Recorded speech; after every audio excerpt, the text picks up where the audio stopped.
Հայաստան դաշինքը նախընտրական քարոզարշավ է անցկացրել Սյունիքի մարզում, հանդիպել Մեղրի, Շին ու Հայր Տաթև համայնքների բնակիչների հետ։ Անդրադառնալով անվտանգային խնդիրներին, Ադրբեջանի հետ տարվող բանակցային գործընթացներին, դաշինքի անդամներն ասել են, թե աշխարհում կան պետություններ, որոնք ունենալով տարածքային սուր վեճեր, միաժամանակ ակտիվորեն համագործակցում են, ծավալում լայնամասշտաբ առևտուր, դիվանագիտական հարաբերություններ են պահպանում առանց որևէ խաղաղության պայմանագրի։ Հարևան պետության ճնշումը թուլացնելու համար երկրորդ նախագահը հորդորել է շտապ ռազմավարական այլընտրանքներ ստեղծել։ Չպետք է այդ խաղաղության պայմանագիրը սարքես մի ֆետիշիզացված ինչ-որ մի աստվածաշունչ չի, կամ բազմաթիվ օրինակներ դիվանագիտության մեջ միջազգային հարաբերություններում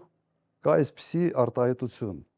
համաձայնվել չհամաձայնվելով։ Հայաստան դաշինքը նոր տրանսպորտային ուղիների բացմանը դեմ չէ, սակայն այդ հարցում կարևոր առանցքային է համարում տեղական արտադրողի պաշտպանությունը։ Ըստ Հայաստան դաշինքի առաջնորդի ԵԱՏՄ-ին եւ Եվրամիությանը միաժամանակի անդամակցելը անհամատեղելի է։ 98% գյուղ արտադրանքի արտահանվում է Ռուսաստան։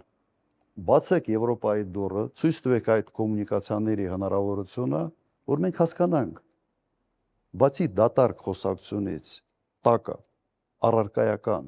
բան ունեք թե չունեք։ Ըստ երկրորդ նախագահի, Ռուսաստանը հայ ժողովրդին համարում է բարեկամ եւ ուզում է, որ Հայաստանը մնա բարեկամ երկիր։ Միևնույն ժամանակ, ըստ Ռոբերտ Քոչարյանի, Ռուսաստանն առաջնորդվում է սեփական, պետական ու ազգային շահերով եւ այլ տարբերակ չկա։